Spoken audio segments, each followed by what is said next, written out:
This year's African Growth and Opportunity Act Summit, AGOA, is taking place during the peak of the war between Israel and Palestine, and it leaves Pretoria and Washington on opposing sides of geopolitical tensions. The three-day event, which begins on Thursday, will discuss renewing AGOA as well as accelerating trade opportunities with the United States. Ziyanda Ngcobo has our report. The African Growth and Opportunity Act has become a political football as geopolitical tensions escalate and trade increasingly become used as a bargaining chip. South Africa's non-aligned stance in the Russia-Ukraine war and allegations that Pretoria supplied arms to Moscow during the docking of the Lady R vessel threatened the extension of AGOA when it ends in 2025. Economists say while the country and the rest of the continent seem to be leaning towards the east, historical ties need to be considered. There are clearly industries that benefit here, the automobile, and more specifically the industry that I am in, the agricultural sector.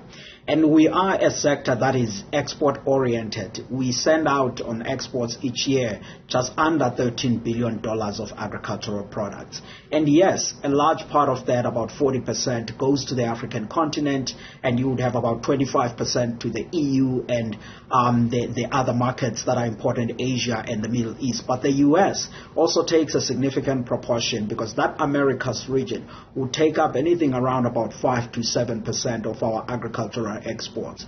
But what's even more important is that those exports that go there are largely our fruit as well as wine, which means that provinces such as the Western Cape and Limpopo and to an extent KZN are amongst those that are key beneficiaries. South Africa is in a very, very different position because historically our relationships are far more west than east.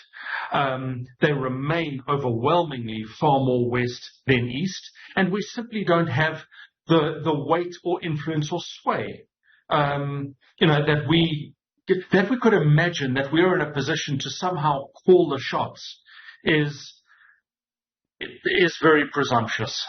One expert says AGOA is vital for the economy. It has actually increased its export to the US, significantly, and foreign direct investments in South Africa, from the United States has increased by over 70%, up to about, if you put that in rand, about 190 billion rand since 2011. All right, so that's an amount that we cannot throw away lightly for ideological or additional reasons. There are also calls from other African countries for the agreement to be extended by up to 20 years to mitigate against the use of trade instruments for political gain.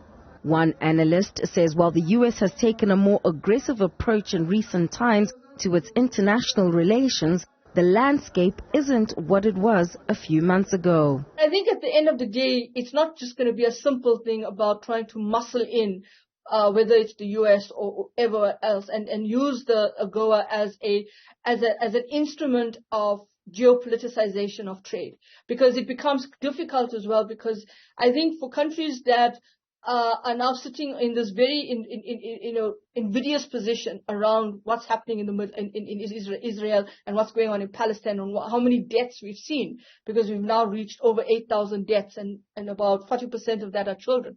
So I think what's important here is that how does the messaging and the narrative get interpreted? Analysts warn that the looming AGOA negotiations should be delicately dealt with, but at the same time, other opportunities beyond this agreement should also be explored. For Newzroom Afrika on Channel 405, I'm Ziyanda Ngcobo in Johannesburg.